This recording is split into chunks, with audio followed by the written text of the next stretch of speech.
Hey guys, this is Blake Kitchens. Today we're going to do a little Asian flair. We're going to bring you some seared ahi tuna on the Hasty Bake using that royal oak charcoal, and we're going to also do some vegetable lo mein as well. Let's get to it.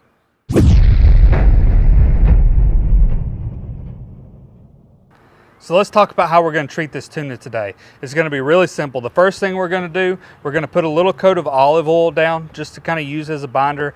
And then we're going to come back with any all-purpose that you like.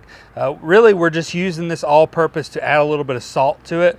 Traditionally, tuna is served rare to raw in the center. You're going to see that as we cook this today. And then we're going to come back with an everything bagel seasoning. You should be able to find this at your local grocery store, but it's got poppy seeds and sesame seeds and all kinds of good stuff in it. And we're just going to coat the outside with that.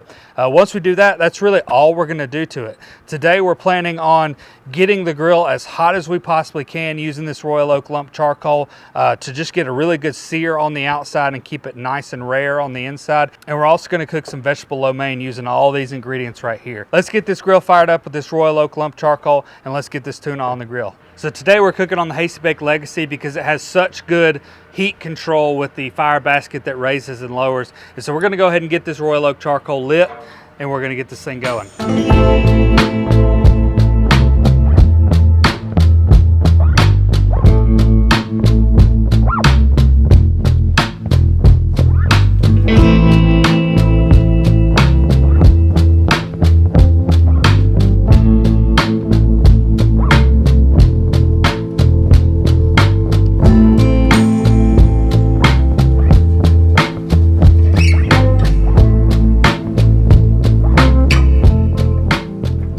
So we're going to spray a little bit of vegetable oil in here.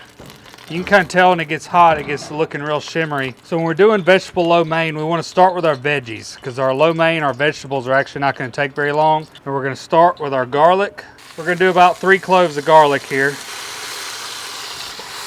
You want to go ahead and stir it. Once we get our garlic in, we're going to go with about 1 to 2 tablespoons of ginger. Depends on how fresh you like your food to taste. These are the 2 things we want to start with and get them aromatic before we actually start putting the noodles and vegetables in. Sure, you can kind of see some of the garlic starting to brown a little bit. We got a good bit of heat coming off this charcoal. So that's started pretty good. Next thing we're going to go in with is about a half a carrot. I want to go ahead and get that carrot started cooked down. It'll add a little sweetness. And we want to add about a half of a shallot, 1/2 to 1 whole of a shallot, depending on how much you like onions.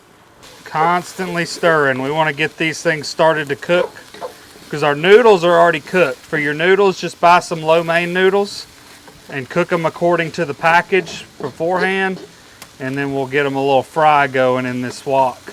Now we're going to go in with some red bell peppers and some orange bell peppers.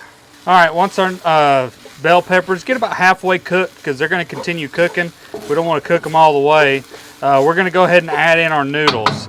Now this is about a two-person recipe, so add in the amount of noodles that you think that 2 people might want to eat.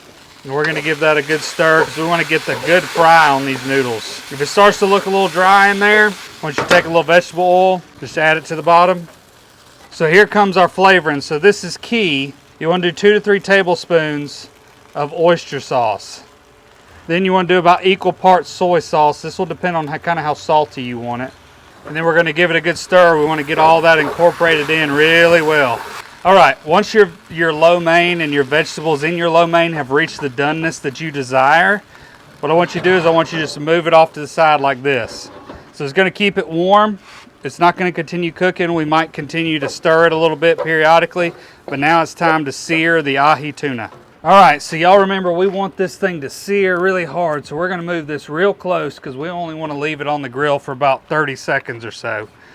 Give it a little spray just to help it not stick. Then we're going to go on with our ahi tuna. We're only going to give it about 30 seconds. Watch this. Ready?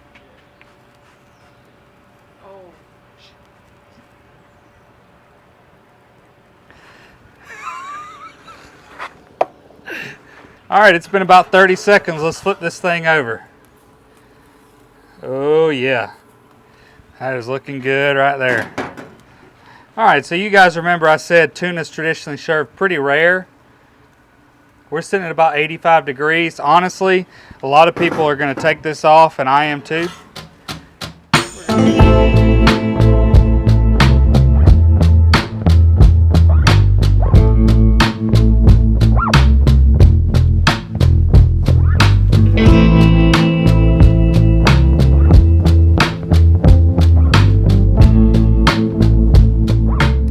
All right, so let's kind of recap where we've been so far. We seared our ahi tuna with an all-purpose rub and an everything bagel seasoning. We didn't leave it on there long because traditionally tuna is served rare to raw in the center. We cooked our vegetable lo mein. We put all the vegetables in there early to get them cooking and then fried those noodles in there right at the end. And so now it's time to taste test. And guys, I'm so excited to give this thing a try. It's one of my favorite recipes. Start with the tuna. Man, that little extra salt just really does it. Just high quality. That's what I taste, is fresh and high quality. Let's see what it tastes like all together.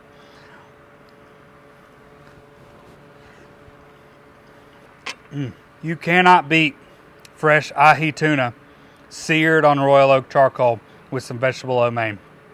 It's got to be one of my favorite dishes ever. So that's it for us today, guys. You really cannot beat a seared ahi tuna cooked extremely rare over some vegetable lo mein. It's one of my favorite dishes. And so as always, guys, we want to encourage you to turn those ideas into realities. Get out there and cook something new. We'll catch you next time.